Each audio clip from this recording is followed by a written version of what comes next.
La vidéo du jour est là pour mettre en image l'échauffement spécifique qui est prévu autour du thruster.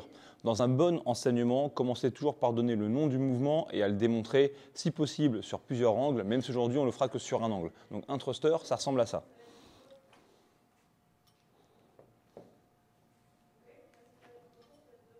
Yes, tu peux poser la barre au sol tranquillement. N'oubliez pas que votre démonstration, ça doit avant tout être un outil pédagogique efficace. Donc qu'est-ce que ça veut dire? Ça veut dire que dans le thruster ici, peu importe comment est-ce que vous bougez, utilisez dans votre démonstration ce qui va marcher la plupart du temps avec la plupart des gens. Donc dans le cadre de l'exercice ici, vraiment les pieds, largeur de squat, talons à la largeur des épaules, peut-être les orteils légèrement ouverts vers l'extérieur.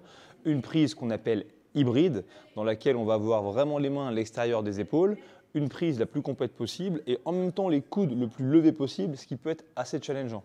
Ensuite, dans la démonstration, bien sûr les bonnes amplitudes, briser la parallèle en bas et finir en extension complète en haut, mais surtout vraiment mettre en avant l'aspect recrutement depuis le noyau vers les extrémités et donc cette fameuse mécanique avec le bassin qu'on va travailler. Une fois que ça c'est fait, vous placez vos athlètes dans l'espace et donc on va travailler sur une progression. Première étape de la progression, travaillez donc sur un front squat, pied largeur des épaules et dès maintenant le bride E-grip qu'on va essayer d'utiliser avec donc les mains en prise le plus complète possible et les coudes levés. Yes. Une nouvelle fois, enchaînez 5 répétitions. Focalisez-vous peut-être sur les premières en position statique sur les amplitudes en bas. Clairement le creux de la hanche plus bas que le sommet du genou et en haut. Et ensuite, peut-être sur la ligne d'action, le fait d'envoyer les hanches vers l'arrière et vers le bas comme ceci. Yes. Et en haut. Et tu peux reposer. Et puis vous pourrez aussi mettre l'accent sur d'autres points, comme le fait de chercher à garder les pieds à plat dans le sol, le fait à chercher à finir en ayant une extension forte, rapide et complète des jambes en serrant bien les fesses, ce qui pourra nous servir pour la suite. Entre chaque étape de la progression, aujourd'hui, on aura effectué 5 burpees. Pour rappel, un burpee, ça ressemble à ça. Yes, ok. À nouveau, insister sur la notion de saut, si possible, le plus vertical envisageable. Pourquoi? Parce que rien qu'à cette étape-là, c'est aussi une mécanique qui va se transférer au mouvement complet et à ce qu'on fera dans plein d'autres exercices d'haltérophilie. Étape numéro 2, on va passer au push-press. Donc là, on va pouvoir travailler l'aspect recrutement depuis le noyau vers les extrémités. À nouveau, un bon push-press, ça ressemble à ça. Yes.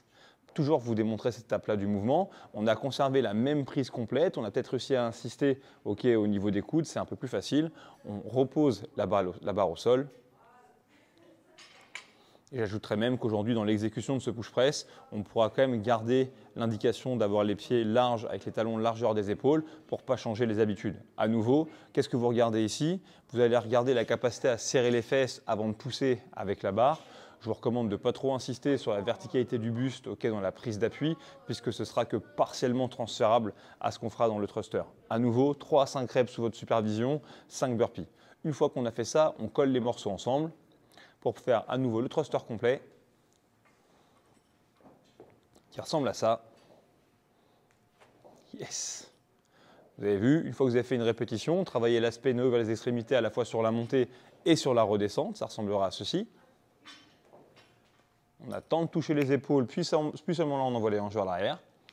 Ça touche, ça part. Exact. Et on relâche. Peu importe le nombre de répétitions que vous jugez utile de faire, gardez cette logique. Lorsqu'on enseigne un mouvement avec une progression, on veut passer plus de temps sur le mouvement complet que sur les étapes de la progression. Donc si j'ai fait 4 front squats, 4 push press, j'ai envie de faire au moins 9 à 10 thrusters barre à vide pour que mon enseignement ait du sens et que l'athlète ait pratiqué le mouvement complet. Une fois que c'est fait, on montera en charge et dans le cadre de l'entraînement qu'on a prévu pour vous aujourd'hui, on ira chercher un petit peu lourd avant d'aller entamer le haut du jour. J'espère que ça vous aidera. Amusez-vous bien avec ça.